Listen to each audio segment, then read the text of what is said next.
Commander, something you need? How's the Normandy performing? Is she everything they said she'd be? She's the best ship in the fleet, if you've got a pilot who knows how to handle her. Balance isn't what you'd expect. Takes a while to get used to that oversized drive core we got stuffed in the back, and her power can sneak up on you if you're not careful. The Normandy's probably too much ship for your average Alliance pilot, Commander. Lucky for you, I'm anything but average. I like to know my crew. Mind if I ask you a few questions? I can see where this is going. You did a background check on me, didn't you? Well, I'll tell you the same thing I told the captain. You want me as your pilot. I'm not good. I'm not even great. I am the best damn helmsman in the Alliance fleet. Top of my class in flight school, I earned that. All those commendations in my file, I earned every single one. Those weren't given to me as charity for my disease. What are you talking about? Are you sick? You mean you didn't know? Oh, crap. Okay, I've got Vrolik syndrome, brittle bone disease. The bones in my legs never develop properly. They're basically hollow, too much force and they'll shatter. Even with crutches and my leg braces, it's hard to get around. One wrong step and crack! It's very dramatic, but I've learned to manage my condition, Commander. Put the Normandy in my hands and I'll make her dance for you. Just don't ask me to get up and dance unless, you like the sound of snapping shin bones.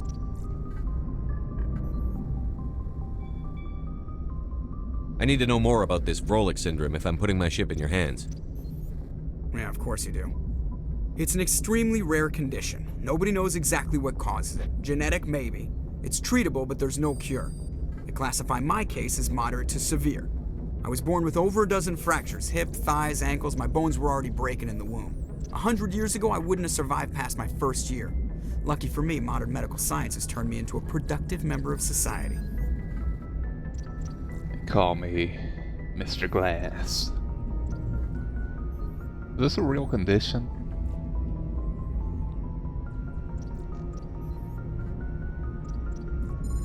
You're not gonna break a bone trying to fly the ship, are you? I don't fly with my feet, Commander, so I'm fine as long as I'm in this chair. I gotta be real careful when I get up to take a piss, though. I can do my job as well as anyone on the ship. Better, actually. So don't worry about it. I'm not trying to make you uncomfortable. Let's talk about something else. Whatever you want, Commander. Why does everyone call you Joker? It's a lot shorter than saying Alliance Flight Lieutenant Jeff Moreau. Plus, I love to make little children laugh. I was just thinking how much you remind me of Santa Claus. Look, I didn't pick the name. One of the instructors in flight school used to bug me about never smiling. She started calling me Joker, and it stuck. Why didn't you ever smile? Hey, I worked my ass off in flight school, Commander. The world's not gonna hand you anything if you go around grinning like an idiot. By the end of the year, I was the best pilot in the academy, even better than the instructors, and everybody knew it. They'd all got their asses kicked by the sickly kid with the creaky little legs. One guess who was smiling at graduation? I have to go. All right, see ya. The Normandy is a prototype starship developed by the Human Systems Alliance with the assistance of the Citadel Council. It is optimized for scouting and reconnaissance missions in unstable regions using state-of-the-art stealth technology. For most ships, the heat generated through standard operations is easily detectable against the absolute zero background of space. The Normandy, however, is able to temporarily sink this heat within the hull. Combined with refrigeration of the exterior hull, the ship can travel undetected for hours or drift passively for days of covert observation. This is not without risk. The stored heat must eventually be radiated, or it will build to levels capable of cooking the crew alive. Another component of the stealth system is the Normandy's revolutionary Tantalus drive, a mass effect core twice the standard size.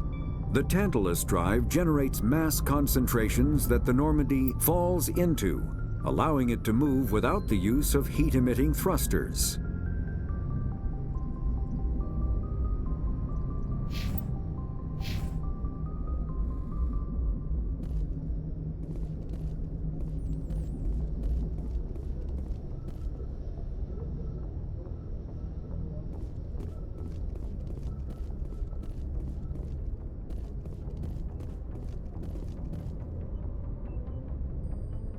If anyone has to take over for Captain Anderson, I'm glad it's you. I'm not sure about having non-humans on our ship, though.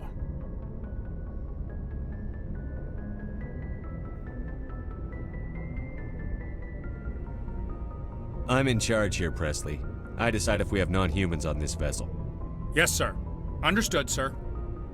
Speak freely, Presley. I want to know if you have a problem with non-humans. It's not that, Commander. Humanity has always handled its own problems. Saren attacked one of our colonies. We should be the ones to stop him. We don't need their help. This is bigger than humanity. Saren's a threat to every species in the galaxy, and I'll welcome anyone who wants to help me bring him down. I guess so. Maybe I'm just stuck in the old ways of thinking. But don't worry, Commander. This won't be a problem. How did you end up assigned to the Normandy? I signed up with the Alliance as a navigator right out of school, following in my grandfather's footsteps, I guess. My first posting was on the Agincourt. We were at Elysium during the Skillian Blitz. A massive fleet of alien raiders hit the colony, trying to wipe it out. They had the numbers, but their ships were no match for an Alliance frigate. It was a slaughter. We couldn't even keep track of how many ships they lost. How'd you end up on the Normandy? I got my officer's commission after Elysium. Must have made an impression on the right people. Captain asked for me when he was picking his crew. Carry on, Presley. Yes, sir.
Anything you need, Commander?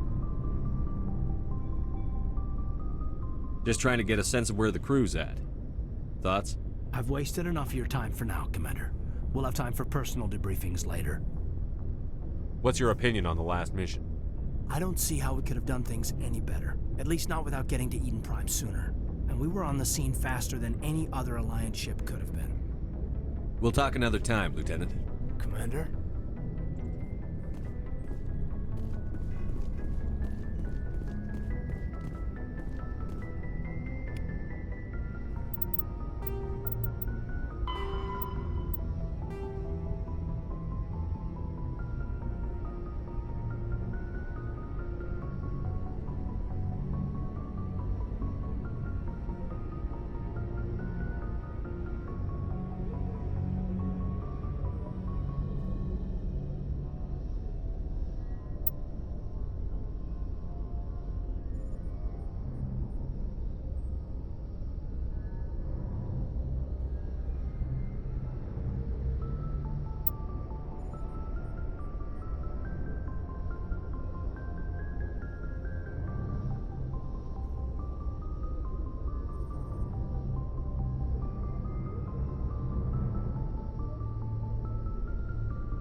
Yes, Commander?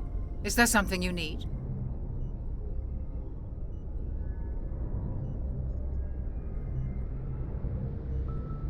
I should go. Goodbye, Commander.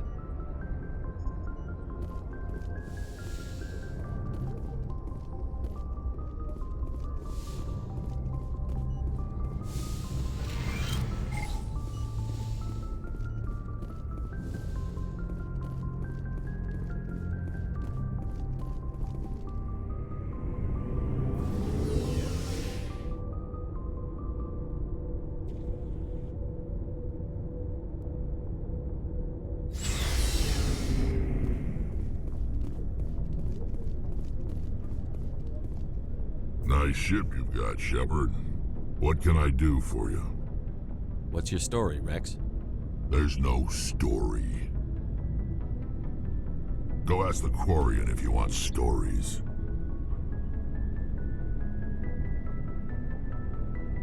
You Krogan live for centuries. Don't tell me you haven't had a few interesting adventures. Well, there was this one time the Turians almost wiped out our entire race. That was fun. I heard about that. You know, they almost did the same to us. It's not the same. It seems pretty much the same to me. So your people were infected with a genetic mutation? An infection that makes only a few in 1,000 children survive birth? And I suppose it's destroying your entire species? I suppose it isn't all the same. I don't expect you to understand, but don't compare humanity's fate with the Krogan.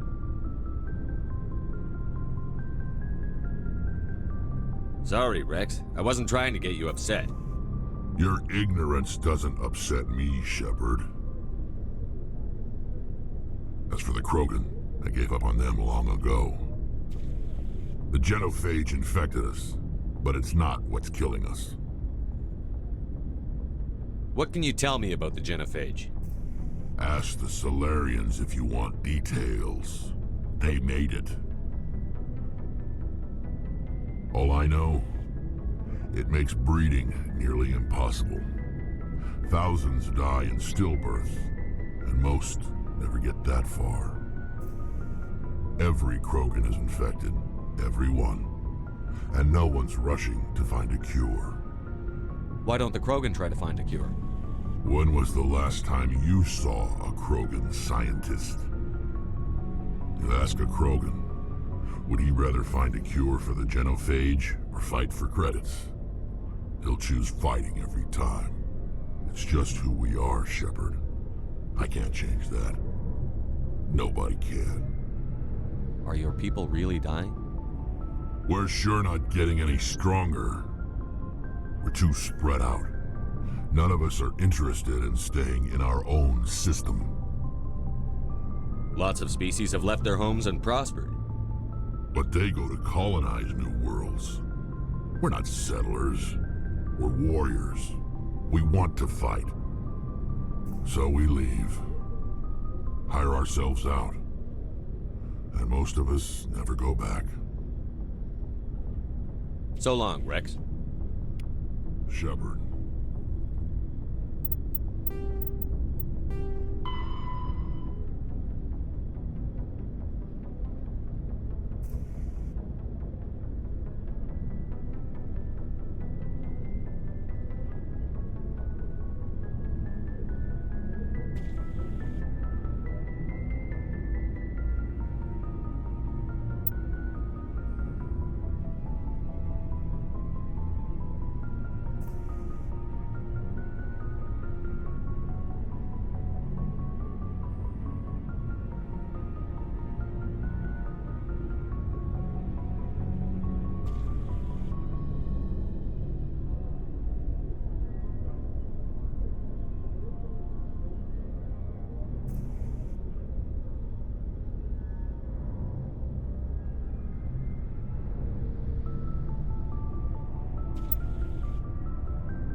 Commander? What's your opinion on the last mission? Kinda wish you'd got there sooner, Commander. No offense, I appreciate the rescue. I just wish... We came as soon as we got the distress call, even with the fastest ship in the fleet. You did the best you could, Commander. It's my fault. If I had been more alert, we wouldn't have been cut down by an ambush. We never trained to fight synthetics. The Geth haven't gone beyond the Veil in 3 centuries. Our training's supposed to make us able to adapt. I'll make sure it doesn't happen again. Do you have a few minutes to talk one-on-one? I'm sorry, Commander. I need to get my duty squared away. I wouldn't mind talking more later, though. Dismissed, Chief. Sir.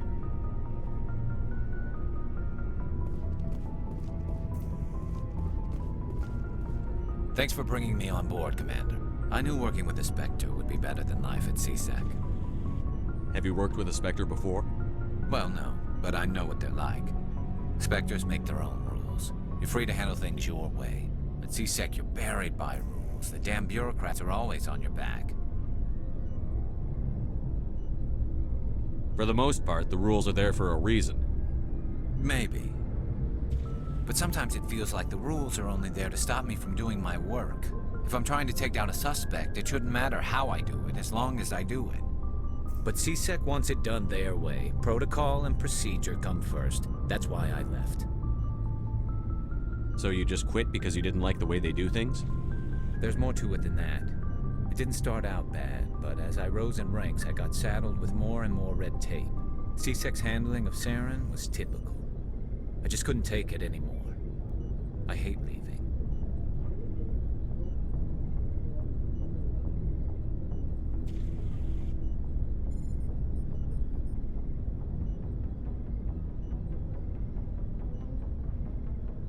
You did the right thing.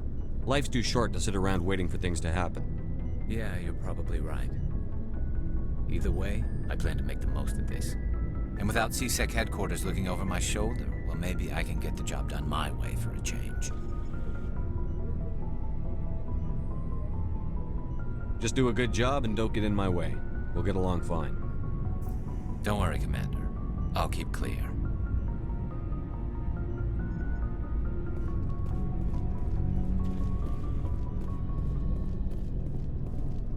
Looking for supplies? Let's see what you've got. You bet, Commander.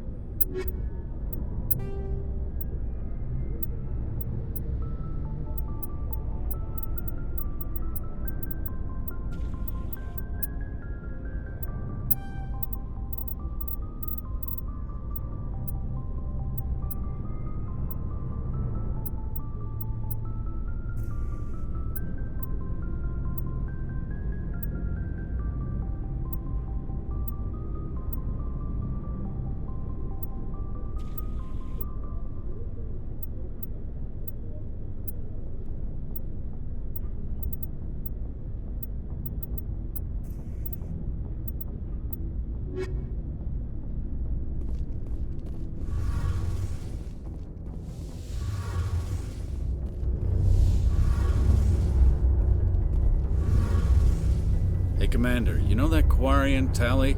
She's been spending all her time down here asking me about our engines. I'll tell her to leave you alone. What? No, she's amazing. I wish my guys were half as smart as she is. Give her a month on board and she'll know more about our engines than I do. She's got a real knack for technology, that one. I can see why you wanted her to come along. I figured she'd be a real asset to the team. You got an eye for Tali, Commander, but I'm guessing that's not why you came down here. I want to know more about the Normandy. She's the best ship I've ever served on, probably the fastest vessel ever designed, and she's the only one using the new Tantalus drive core. What's so special about the Tantalus drive core?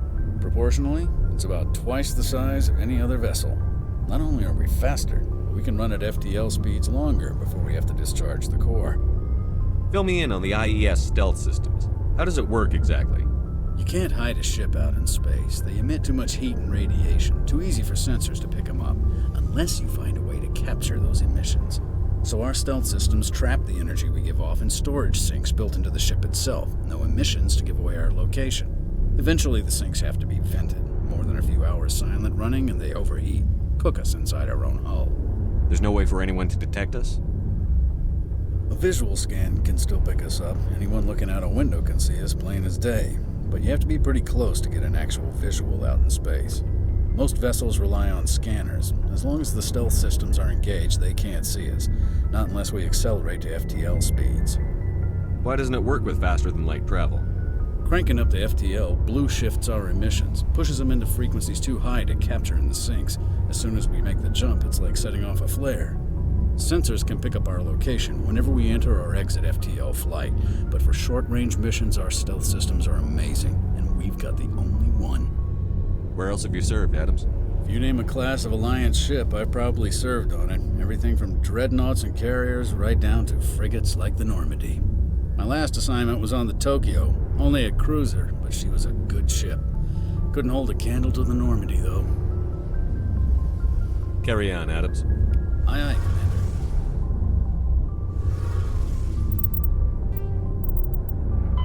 Faster-than-light drives use element zero cores to reduce the mass of the ship, allowing higher rates of acceleration. This effectively raises the speed of light within the mass effect field, allowing high-speed travel with negligible relativistic time dilation effects. Starships still require conventional thrusters, chemical rockets, commercial fusion torch, economy ion engine, or military anti-proton drive, in addition to the FTL drive core.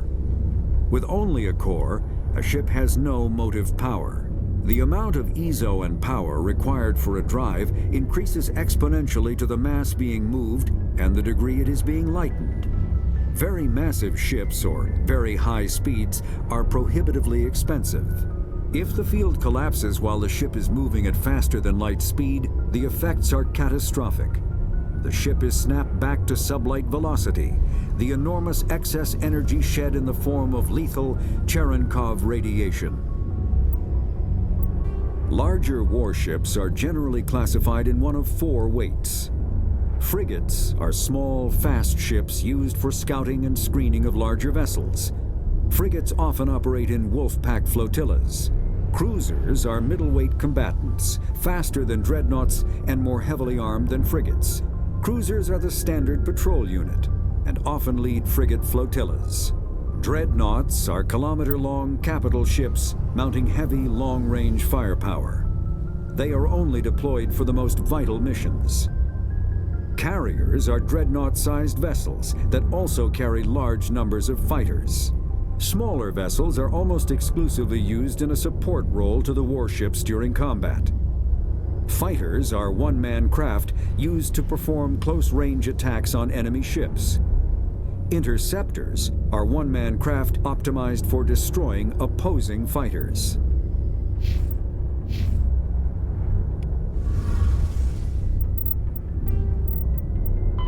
Biotics is when subjected to an electrical current, the rare material dubbed Element Zero, or EZO, emits a dark energy field that raises or lowers the mass of all objects within it. This mass effect is used in countless ways, from generating artificial gravity to manufacturing high-strength construction materials. It is most prominently used to enable faster-than-light space travel. EZO is generated when solid matter, such as a planet, is affected by the energy of a star going supernova. The material is common in the asteroid debris that orbits neutron stars and pulsars. These are dangerous places to mine, requiring extensive use of robotics, telepresence, and shielding to survive the incredible radiation from the dead star. Only a few major corporations can afford the setup costs required to work these primary sources. Humanity discovered refined Element Zero at the Prothean Research Station on Mars, allowing them to create Mass Effect fields and develop FTL travel.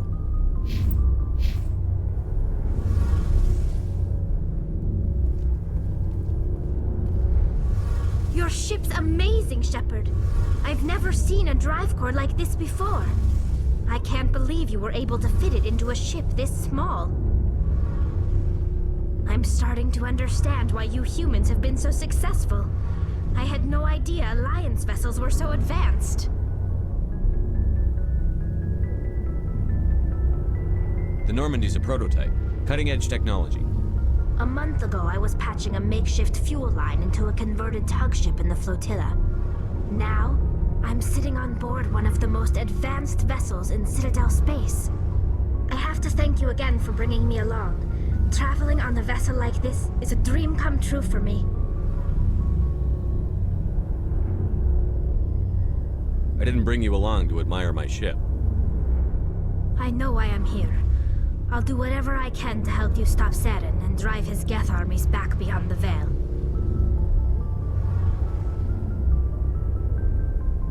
Tell me about your people. Our lives aren't easy. Resources are scarce, and we are constantly on the move. Everything we do must in some way contribute to the continuation of the migrant fleet. There are 17 million Quarians in the flotilla, and each of us relies on the others for survival. The bonds among my people are strong. Unfortunately, we have had to surrender many of the freedoms and civil liberties other species take for granted. What kind of freedoms? Well, it's illegal for parents to have more than one child. If our population grows too much, it would strain our resources to their breaking point. Of course, we also can't allow our numbers to become too few. If our population is in decline, the rule against single births is temporarily repealed. In extreme cases of population decline, incentives are even offered to encourage multiple births, though the Conclave hasn't had to take such measures in nearly a century.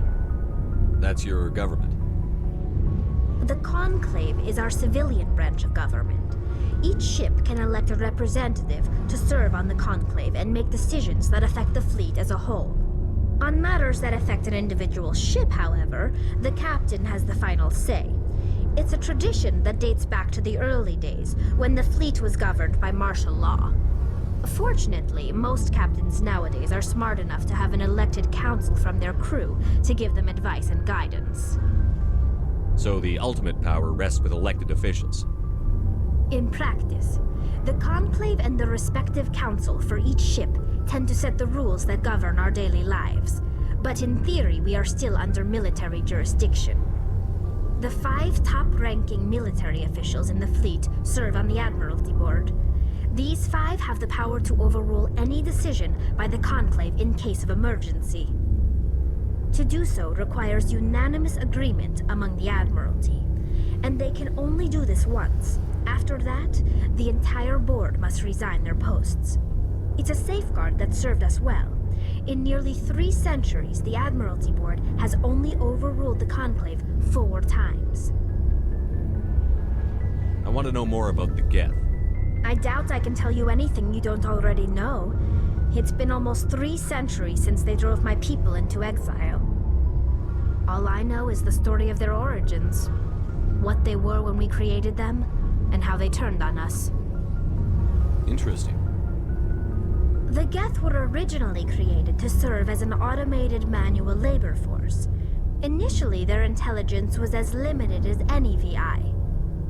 Over time, we made small modifications to their programming to allow them to perform more varied and complex tasks, bringing them closer and closer to true AI status.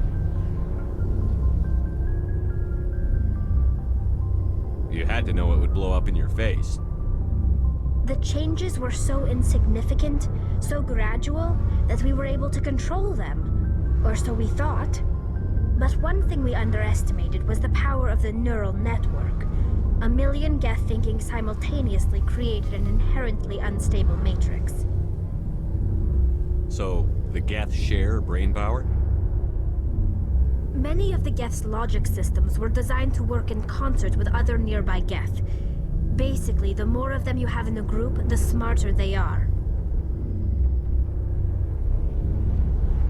So there's some sort of group consciousness? No, nothing like that.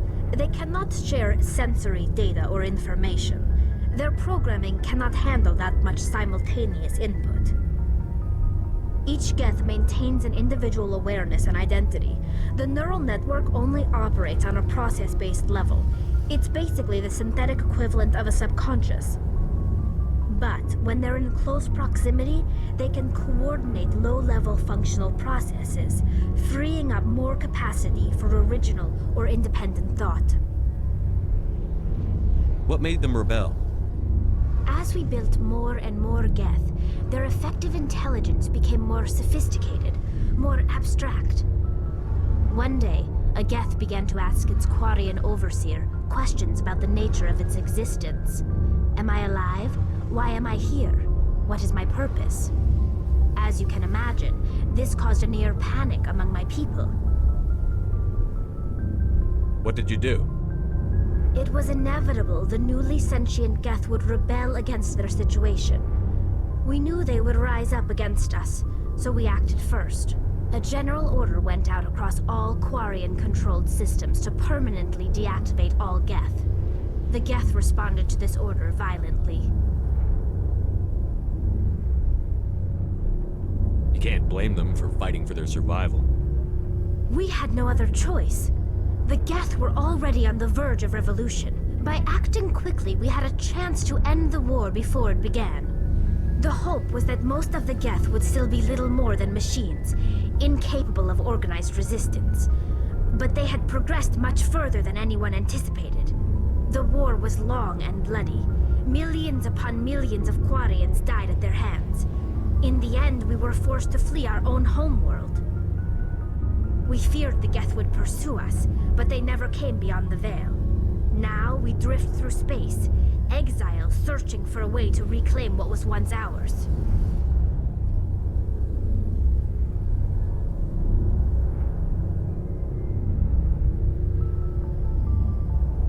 It's hard to feel sorry for you. Your ancestors tried to wipe out another species. We made a mistake when we created the Geth in the first place. But we did not make a mistake when we went to war against them. If we had not acted, they would have wiped us out. They're a synthetic life form. They have no use for organics.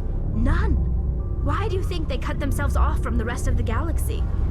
Why do you think they've killed every organic being who's ever tried to contact them?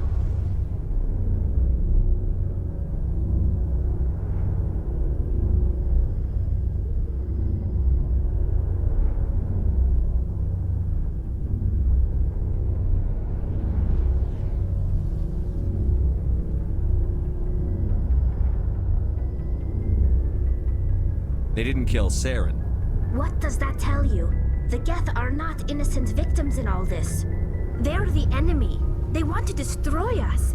Not just the Quarians. All organic life. That's why they've joined up with Saren. And that's why we have to stop him. I want to know more about the pilgrimage. When my people reach maturity, we leave our birth ships and seek acceptance with a new crew. It's necessary to maintain genetic diversity among the fleet. But no ship wants to accept someone who will be a burden on them. So, to prove our worth, we embark on a pilgrimage. We set out alone, leaving the flotilla and our families behind us. We only return once we have found something of value we can bring back to the fleet. This is presented as a gift to the captain of the respective ship we wish to join. If the gift is accepted, we are welcomed into the crew. I can't believe they just send you off alone. It's not like they just cast us out.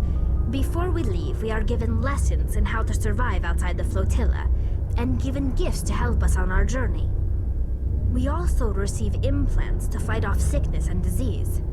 Generations of living in an isolated and highly controlled environment have left our immune systems weaker than most.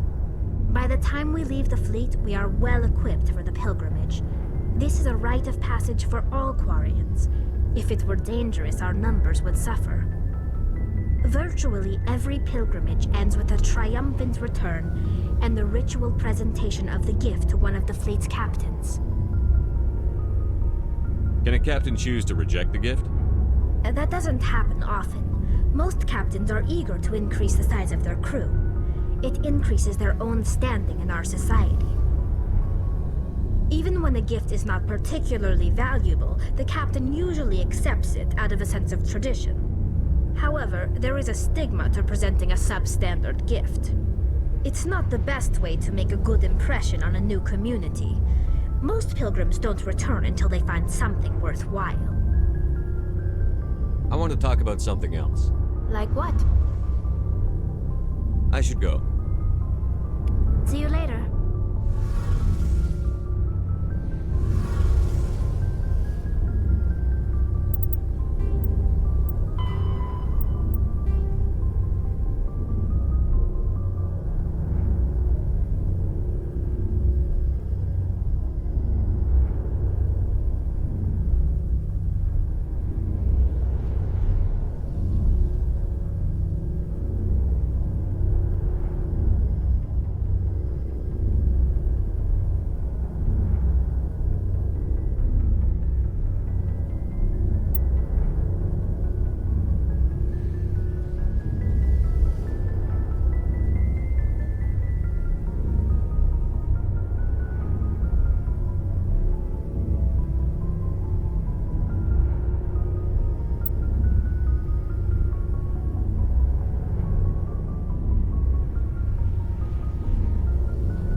The Citadel space is an unofficial term referring to any region of space controlled by a species that acknowledges the authority of the Citadel Council. At first glance, it appears this territory encompasses most of the galaxy. In reality, however, less than 1% of the stars have been explored. Even Mass Effect FTL drive is slow relative to the volume of the galaxy. Empty space and systems without suitable drive discharge sites are barriers to exploration. Only the mass relays allow ships to jump hundreds of light years in an instant, the key to expanding across an otherwise impassable galaxy. Whenever a new relay is activated, the destination system is rapidly developed. From that hub, FTL drive is used to expand to nearby star clusters. The result is a number of densely developed clusters, thinly spread across the vast expanse of space, connected by the mass relay network.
Message coming in, Commander. Big surprise, the Alliance needs you again. Shepard, this is Admiral Hackett with Alliance Command. We've got a mission for you. An Alliance officer named Major Kyle has set up a small compound in the Hulking Eta cluster. He's attracted a number of followers, mostly biotics. He's become an outspoken critic of the Alliance, and we believe he's mentally unstable. This could be trouble, Shepard. What kind of proof do you have that the Major is dangerous? 3 days ago, we sent 2 Alliance representatives to meet with him at his compound. They've disappeared. We believe Kyle and his followers killed him. That compound is a cult, Shepard. They call him Father Kyle now. He set himself up as some kind of religious leader.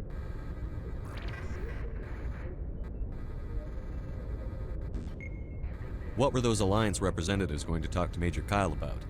They wanted to bring him back to an Alliance facility for treatment. Major Kyle served us faithfully for many years. We weren't going to abandon him. Given his state of mind, however, he probably saw them as a threat. We're almost certain he had his followers killed him. What else can you tell me about Major Kyle? He used to be a model soldier, but something happened to him at Torfin. Too many Alliance soldiers died under his command. Couldn't cope with the guilt. His psych evaluations showed he couldn't handle the stress of command anymore. He was given an honorable discharge in early retirement. We'd hoped he would get better in time, but we underestimated how far gone he was. Now it looks like it's too late.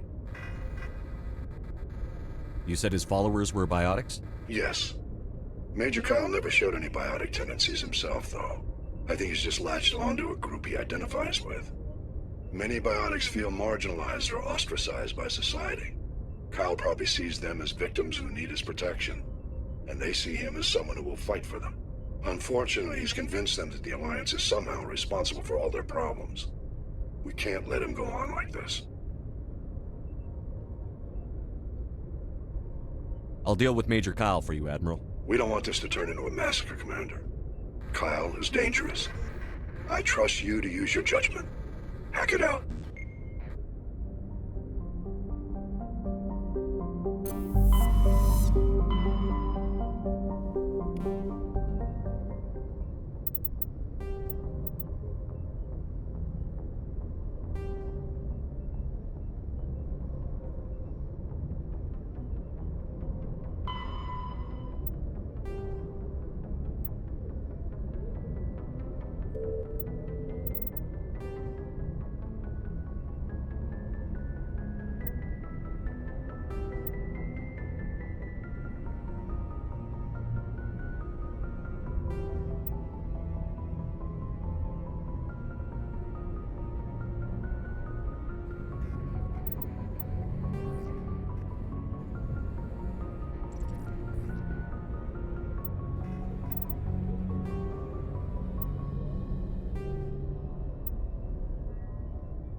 Message coming in. Patching it through. General distress call from the Sacred Angel Medical Transport. Critical system failure. Losing power. Emergency landing. Argos. Communications failing. Life support and emergency transponder. Won't last.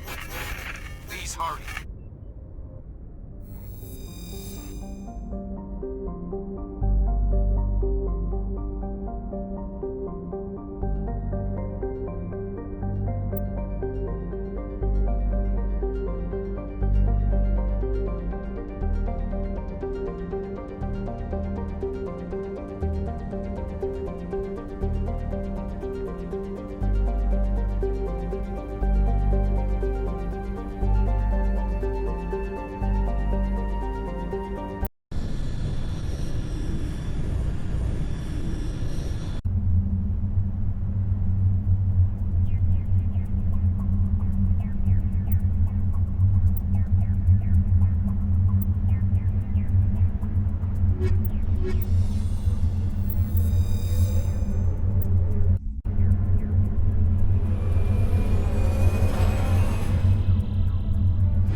I'll follow.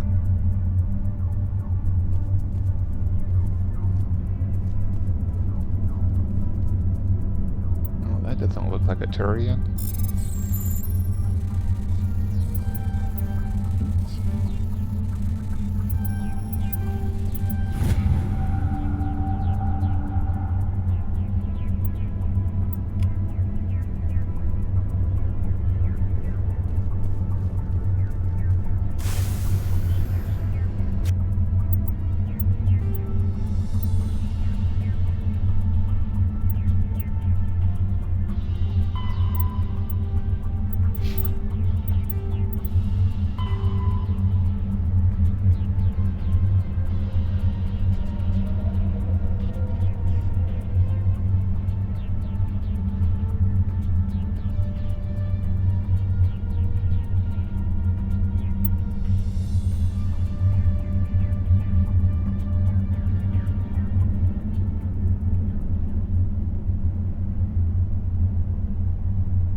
Looks like the signal's coming from that wreckage. Careful, I've got a bad feeling. Geth! It's a trap.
fascinating.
Die! Oh no.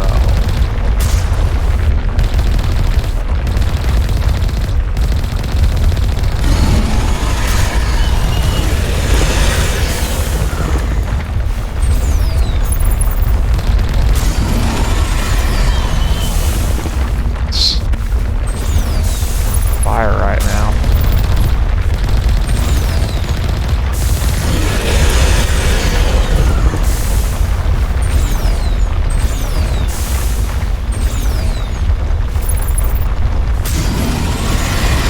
Good shot.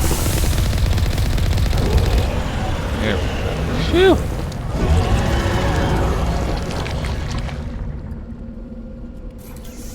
Didn't know how to repair in combat there. That was tough.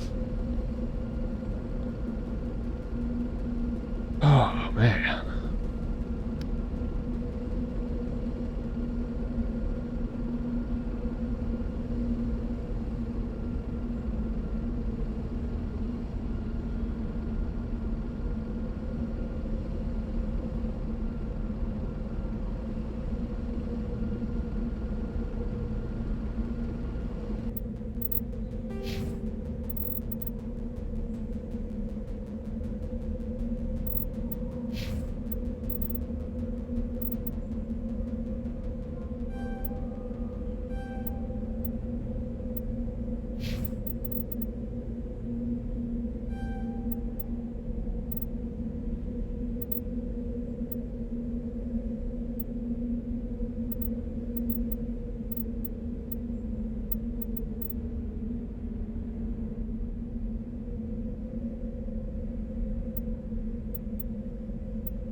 Nobody's been here for a while.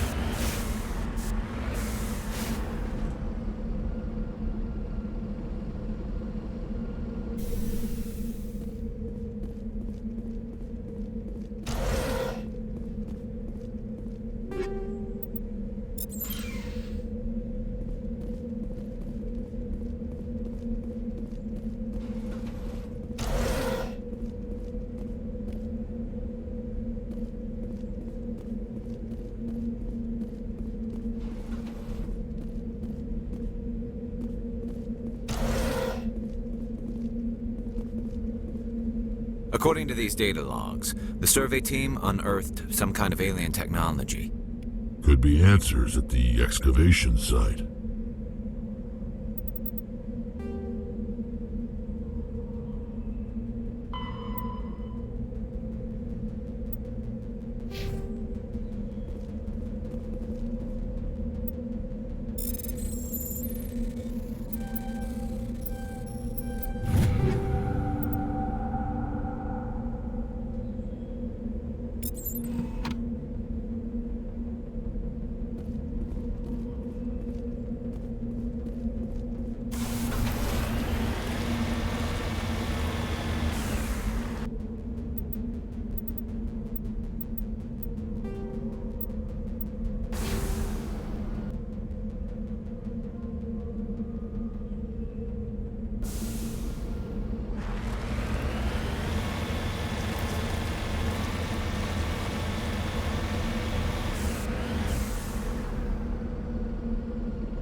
machine cultists. The survey team must have unearthed some alien technology that turned them into mindless fanatics. Whatever they found, it's long gone now.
Jesus.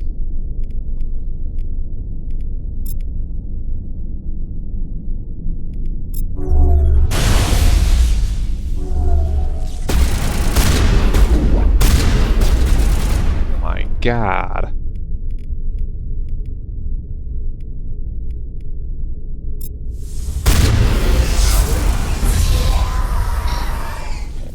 My Lord. Good to go.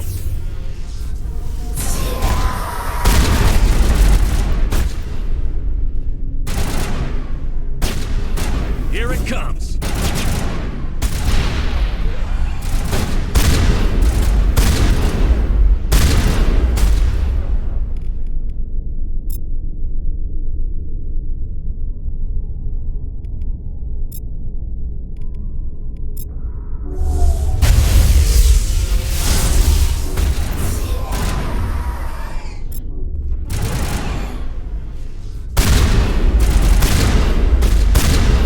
Shield down.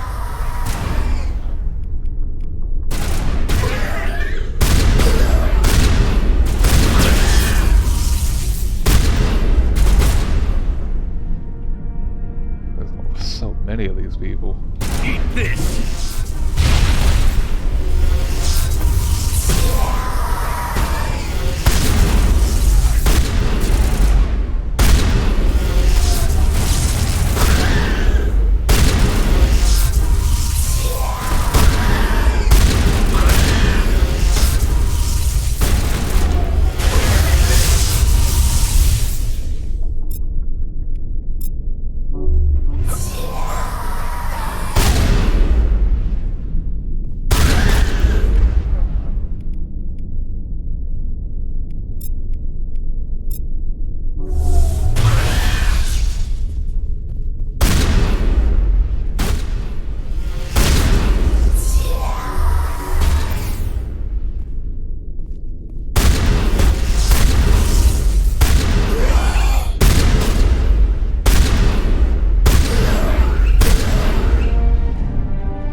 try going deeper. How many more of these guys there are?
Just lead the way.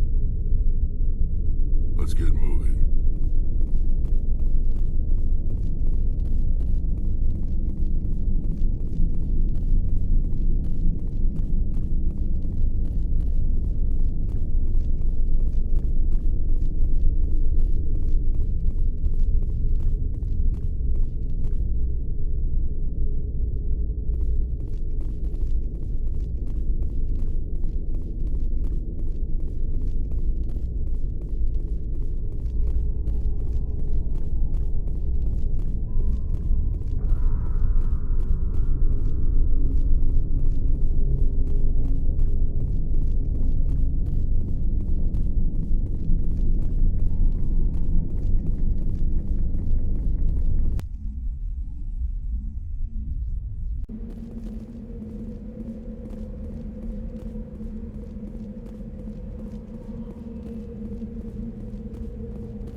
I'm on my way.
Something down here, maybe?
Looking for supplies?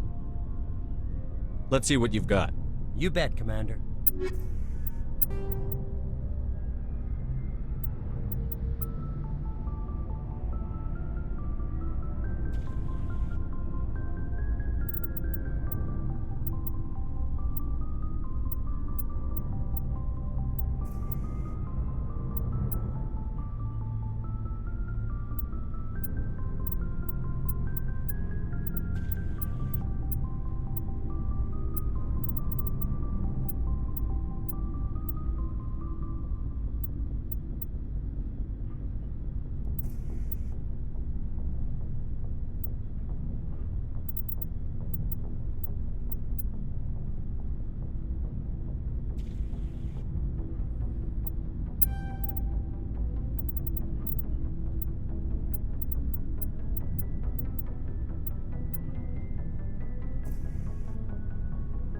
That's a nice upgrade.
Looking for supplies?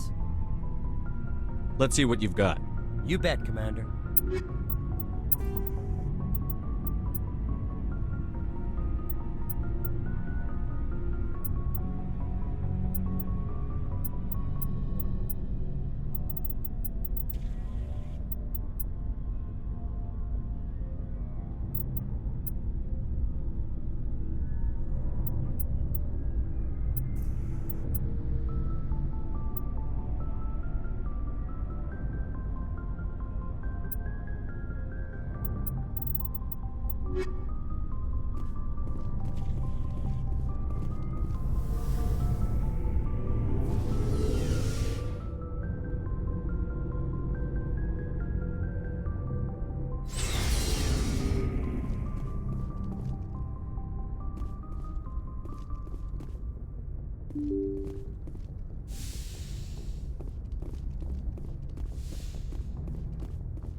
Climb, baby, climb.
you doing, Rex?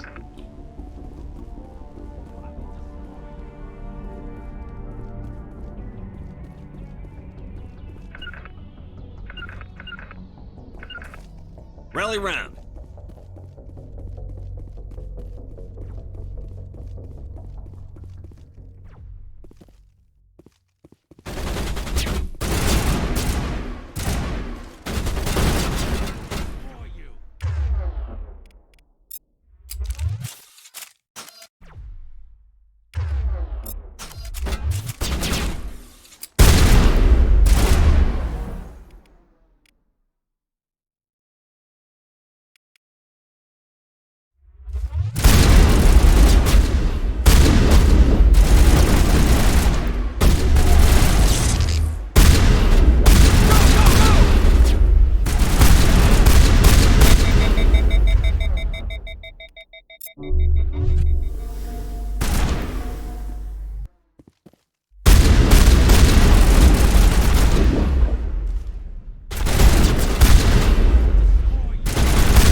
Can't get a clear shot. Damn it.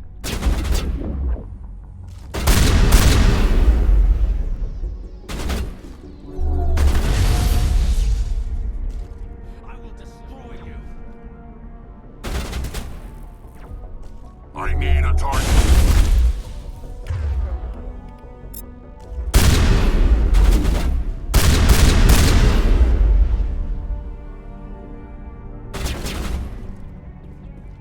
Form up.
That was too close. Oh boy.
What? Huh. Interesting.